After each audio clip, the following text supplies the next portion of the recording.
नमस्कार दोस्तों, आप सभी का आपके अपने YouTube चैनल जीएस दरबार में हार्दिक स्वागत है। मेरा नाम है आशीष। दोस्तों, हम लोग एसएससी जीडी एग्जाम की तैयारी कर रहे हैं और जिसमें हम लोग प्रत्येक दिन जो है जीके और जीएस से बनने वाले महत्वपूर्ण प्रश्नों की चर्चा करते हैं। आपके प्रश्न पत्र में जीके और जीएस से संबंधित 20 महत्वपूर्ण प्रश्न आएंगे, लेकिन हम लोग जो है प्रत्येक दिन 25 महत्वपूर्ण प्रश्नों की चर्चा करते हैं। यह जो है तृतीय प्रैक्टिस सेट है। अभी तक हम लोग 2 प्रैक्टिस सेट कर चुके हैं।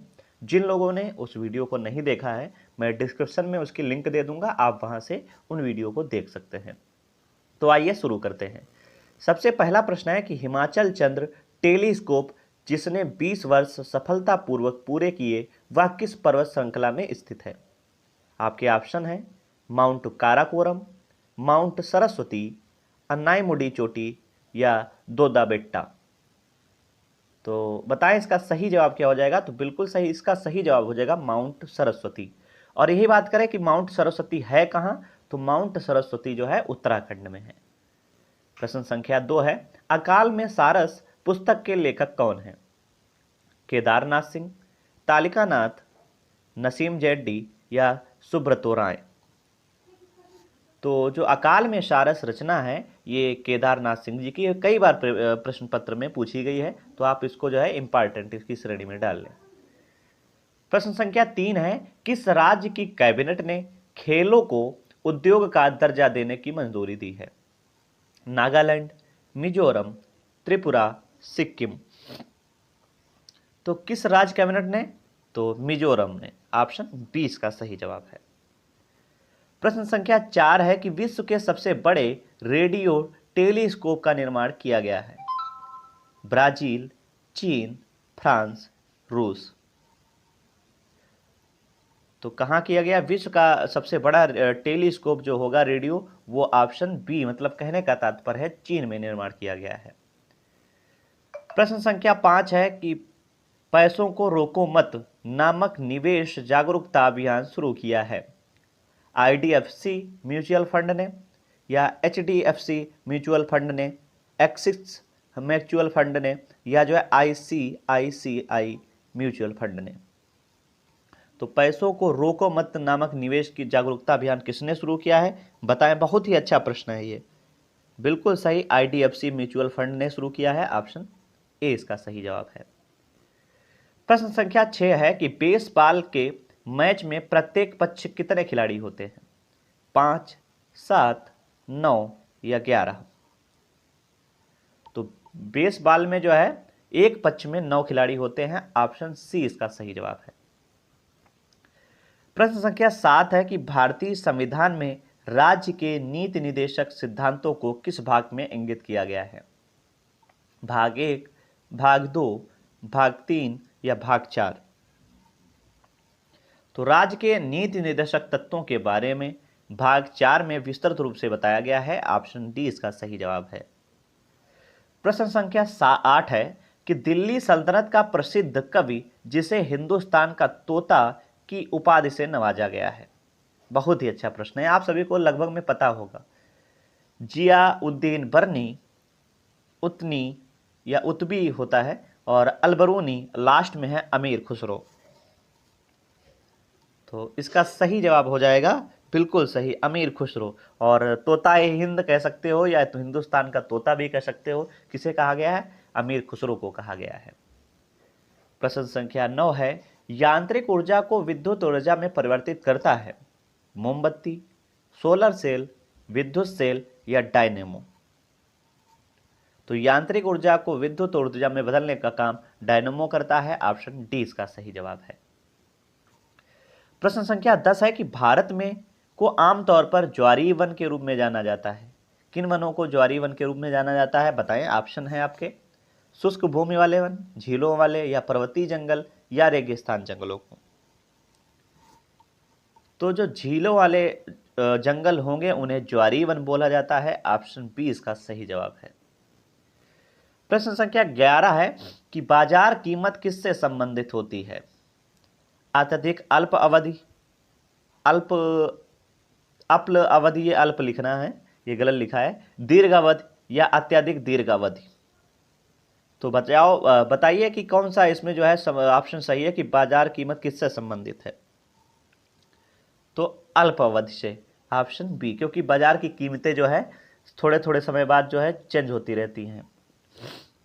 प्रश्न संख्या 12 है कि आवाहन बिल मेलिंडा गेट्स फाउंडेशन का भारतीय सेगमेंट निम्नलिखित में से किसके निवारण में संलग्न है। डेंगू, पोलियो, HIV एड्स या फाइलेरिया। तो इसका सही जवाब हो जाएगा HIV एड्स। प्रश्न संख्या 13 है कि गंगा की निम्नलिखित में से कौन सी सहायक नदी उत्तर की ओर बहती है। उत्तर की ओर बहने वाली और दक्षिण की ओर बहने वाली नदियों पूछी जाती हैं, या बाएं तट पे मिलने वाली नदियां और दाएं तट पे मिलने वाली नदियों के बारे में चर्चा की जाती है। तो इसमें पूछा गया कि गंगा की निम्नलिखित में कौन सी सहायक नदी उत्तर की ओर बहती है। आपके ऑप्शन है कोसी, घाघरा, गंडक, सोन। तो इसका सही जवाब हो जाएगा सोन। सोन नदी जो है ये कह सकते हो ये गंगा से जो है दाएं तट से आकर मिलती है और ये दक्षिण से उत्तर की ओर बहती है। यही अगर कोसी हो गई, घाघरा हो गई, गंडक हो गई, गोमती हो गई, ठीक, ये सब किससे मिलेंगे, ये जो है कह सकते हो उत्तर से लेकर दक्षिण की ओर बहती हैं। तो ये आपको याद रखना है। प्रश्न संख्या 14 है राष्ट्रीय पेंशन योजना में पंजीकरण के लिए अधिकतम आयु कितने वर्ष है। तो राष्ट्रीय पेंशन योजना में पंजीकरण के लिए अधिकतम आयु कितनी होनी चाहिए। 65 वर्ष, 70 वर्ष, 62 वर्ष या 58 वर्ष। तो राष्ट्रीय पेंशन योजना के लिए जो अधिकतम आयु होनी चाहिए वो 65 वर्ष होनी चाहिए। ऑप्शन ए इसका सही जवाब है। प्रश्न संख्या 15 है, इतिहास से है प्रश्न कि हड़प्पा लिपि की जानकारी का प्रमुख स्रोत क्या है। पुरातात्विक खुदाई, शिलालेख, पक्की मिट्टी की मोहरों पर अंकित लेख या इनमें से कोई नहीं। तो बताएं इसका सही जवाब क्या हो जाएगा। तो हड़प्पा की लिपि की प्रमुख जानकारी का स्रोत है पक्की मिट्टी पर मोहरों पर अंकित लेख। ऑप्शन सी इसका सही जवाब है। प्रश्न संख्या 16 है कि प्राचीन भारत के अधिकांश अभिलेख किस लिपि पर खुदे हैं। ब्राह्मी, अरमाइक, खरोष्ठी या इनमें से कोई नहीं।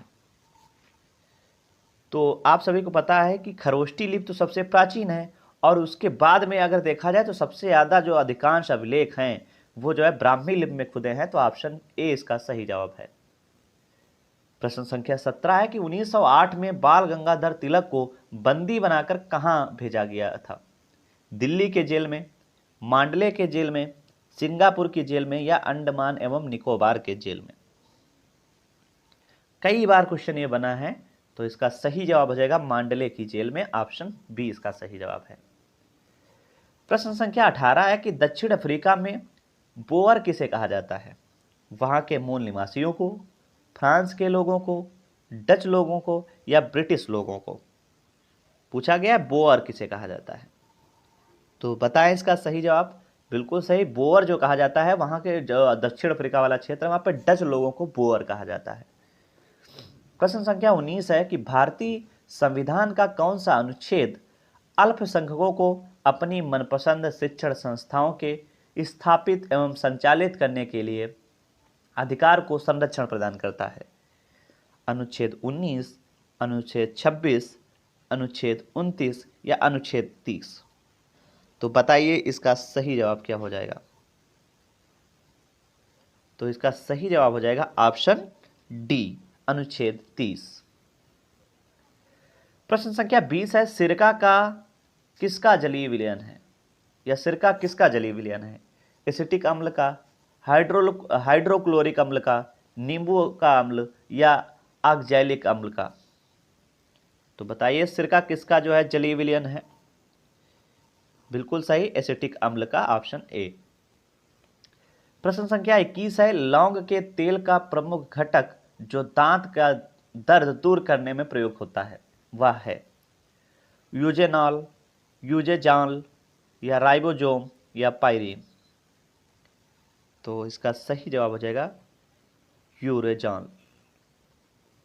प्रश्न संख्या 22, बिना शल्य चिकित्सा के पथरी का इलाज किया जाता है एक्सरे द्वारा, अल्ट्रासाउंड द्वारा, लेसर द्वारा या प्लूरेस्कोपी द्वारा? तो इसका सही जवाब है लेजर द्वारा, ऑप्शन सी। देखो आप सब जो है एसएससी जीडी की तैयारी कर रहे हैं और इसमें आप बिल्कुल भी डरिएगा मत, क्योंकि ये जिसका लेवल जो है 10+ है, तो ज़्यादा हार्ड पेपर नहीं है। आप ज़्यादा बहुत विस्तृत ना पढ़े, जाके पता चला कि आप बहुत हाई लेवल पढ़ ले गए और वहाँ से क्वेश्चन ही नहीं बने और क्वेश्चन आएंगे लो लेवल के। तो आप डरिएगा मत, जिस प्रकार से मैं क्वेश्चन करा रहा हूँ बस यही लेवल रहता है। प्रश्न संख्या 23 है, ओजोन परत पाई जाती है स्ट्रेटोस्फेयर, ट्रोपोस्फेयर, आयनोस्फेयर या इनमें से कोई नहीं? तो बताइए इसका सही जवाब क्या हो जाएगा? स्ट्रेटोस्फेयर, ऑप्शन बी ए इसका सही जवाब है। और आप सभी को पता है कि अगर हिंदी में यही दिया होता कि ओजोन परत किस में पाया जाता, आपके ऑप्शन होते क्षोभ मंडल, समताप मंडल, मध्य मंडल, इस तरीके से, तो हम किस में बताते? बिल्कुल सही है, तो हम लोग बताते समताप मंडल में। प्रश्न संख्या 24 है, दिए गए उदाहरण में कौन सा रासायनिक अभिक्रिया का उदाहरण नहीं है? मौसम का बदलना, खाना का पकना, सब्जियों का सड़ना, लोहे पर जंग लगना। ये तो बच्चे को पता होगा कि मौसम का बदलना ये रासायनिक अभिक्रिया नहीं है, भौतिकी है, तो ऑप्शन ए इसका सही जवाब है। और आज का अंतिम प्रश्न, और मैं चाहूंगा कि आप सब इसका जवाब जो है कमेंट बॉक्स में दें कि रासायनिक अभिक्रिया का परीक्षण किन बातों के द्वारा किया जा सकता है? गैस का विकास, रंग का बदलना, तापमान में परिवर्तन या उपरोक्त सभी? तो आप सब इसका जवाब जो है कमेंट बॉक्स में देंगे तो मुझे काफ़ी खुशी होगी। तो इस वीडियो में बस इतना ही रखते हैं, और आप सभी को ये वीडियो कैसा लगा है कमेंट करके ज़रूर बताएं। बाकी देखो मैं तो वीडियो बना ही रहा हूँ, इसके अलावा भी कई यूट्यूब चैनल होंगे जो आपको एसएससी जीडी की तैयारी करा रहे होंगे, और बहुत से मैंने भी चैनल देखे हैं उसमें बहुत हाई लेवल का पढ़ा रहे हैं। कोई मतलब नहीं होता है, अगर हम व्यू के लिए या कह सकते हो ज़्यादा लोग देखें इसके लिए वीडियो बनाएं, तो कई चीज़ें हैं जो बना सकते हैं, उससे व्यू आ जाएंगे। मुझे व्यू के कोई लालच नहीं है। जितने लोग भी हमारे साथ मिलकर पढ़ रहे हैं मुझे बेहद खुशी है। आप सब पढ़ते रहें और मुझ पर भरोसा दिखाते रहें। धन्यवाद।